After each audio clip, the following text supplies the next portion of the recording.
আবার ঢেলেও দেখাচ্ছি। দেখেছেন কতটা মুচমুচে হয়েছে,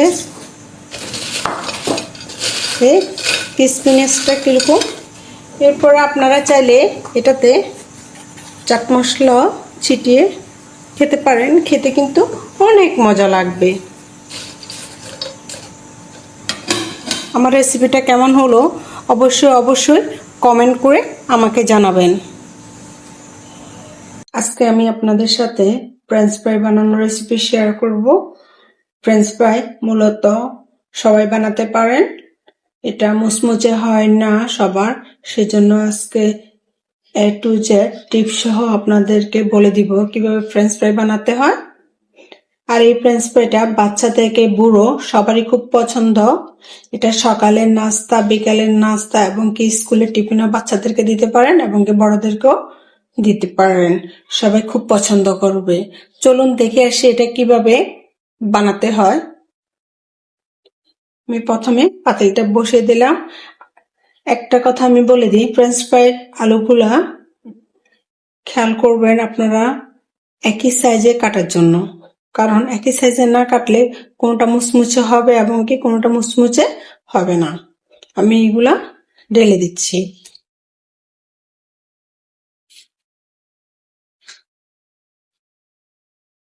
এরপর আমি স্বাদ অনুযায়ী লবণটা এখনই দিয়ে দেব।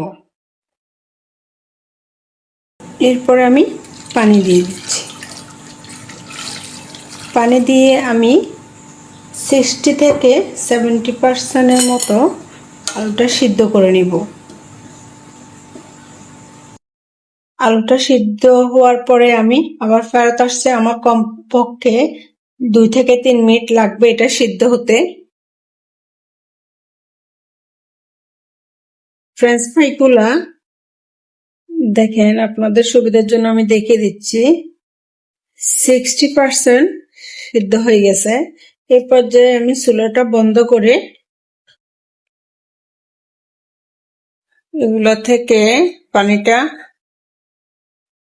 ভালো করে আমি ছেঁকে নিচ্ছি। ছেঁকে এটা পানিটা ঝরার জন্য আমি কিছুক্ষণ ফ্যানের নিচে দিয়ে অপেক্ষা করব।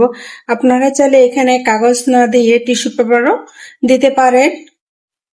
টিস্যু পেপারও যদি বাসায় না থাকে সেক্ষেত্রে আপনারা পাতলা সুতি কাপড়ের উপরও রেখে পানিটা ছেঁকে নিতে পারেন। এটা অবশ্যই করবেন, কারণ পানি থাকলে আপনাদের ফ্রেঞ্চ ফ্রাইগুলো মুচমুচে হবে না। সেজন্য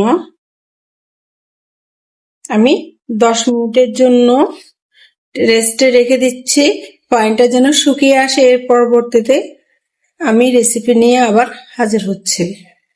ফ্রেঞ্চ ফ্রাইগুলো থেকে পানিটা শুকিয়ে গেল। আমি 1 মিনিট অপেক্ষা করার পরে দেখলাম যে আমার পানিটা শুকিয়ে গেছে। এরপরে আমি আলুগুলোকে একটা প্লেটে ঢেলে নিচ্ছি। পরবর্তী ধাপ দেখিয়ে দিচ্ছি কি করতে হবে। যেহেতু লবণ দিয়ে সিদ্ধ করেছি সেই জন্য আর লবণটা লাগবে না। এখানে আমি কর্নফ্লাওয়ার ইউজ করতেছি।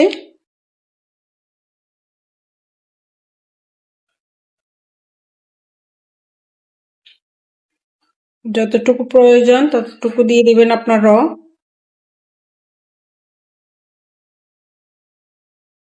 এই ক্রিসপি ভাবটা নিয়ে আসবে কর্নফ্লাওয়ারের কারণে। অনেকে চাইলে চাউলের গুঁড়ো দিতে পারেন বাসায় না থাকলে।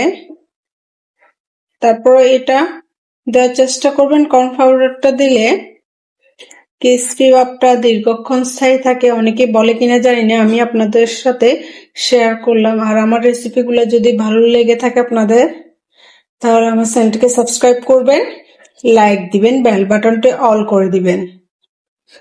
দেখেছেন কি সুন্দর করে সবগুলো তেল আমি লাগিয়ে নিয়েছি। এটা আমি সাদা তেল দিয়ে ভাজি করব, সেটা আপনাদের সাথে শেয়ার করতেছি। আমি ফ্রাই প্যানে তেলটা দিয়ে দিচ্ছি। তেলটা গরম হয়েছে কিনা আমি একটা দিয়ে দেখতেছি।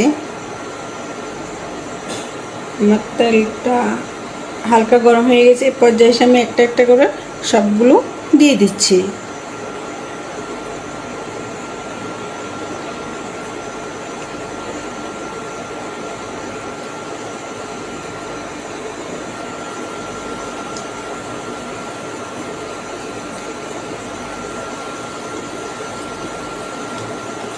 আপনাদের বোঝার সুবিধার জন্য আমি ভিডিওটা এডিট না করে দিয়ে দিব। এডিট করলে অনেকে মনে করে যে পুরোপুরি রেসিপিটা অনেকের ভালো লাগে না বা বুঝতে অসুবিধা হয়, সেজন্য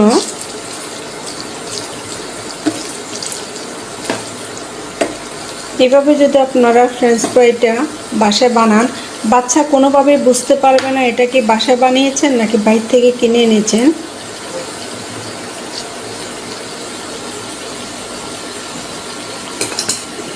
আমি এপিট ওপিট করে ভালো করে ভেজে নিব।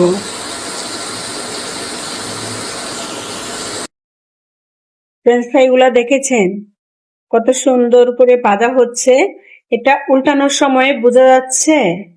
আপনারা কি শুনতে পাচ্ছেন কিনা জানি না, মুচমুচে উল্টানোর সময়ও ক্রিসপিনেসটা বোঝা যাচ্ছে।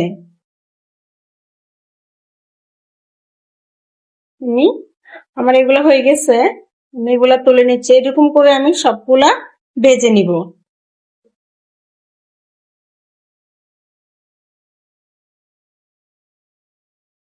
দেখে কি মনে হচ্ছে এগুলা বাসায় বানানো? অবশ্যই মনে হচ্ছে না। হ্যাঁ, যদি টেকনিক জানেন সেক্ষেত্রে আপনারা বাসায় এভাবে বানাতে পারেন।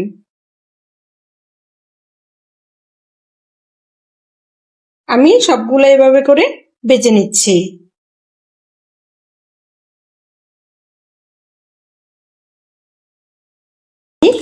আবার ঢেলেও দেখাচ্ছি।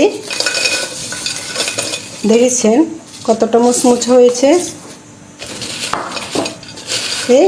ক্রিসপিনেসটা কিরকম। এরপর আপনারা চাইলে এটাতে চাট মশলা ছিটিয়ে খেতে পারেন, খেতে কিন্তু অনেক মজা লাগবে। আমার রেসিপিটা কেমন হলো অবশ্যই কমেন্ট করে আমাকে জানাবেন।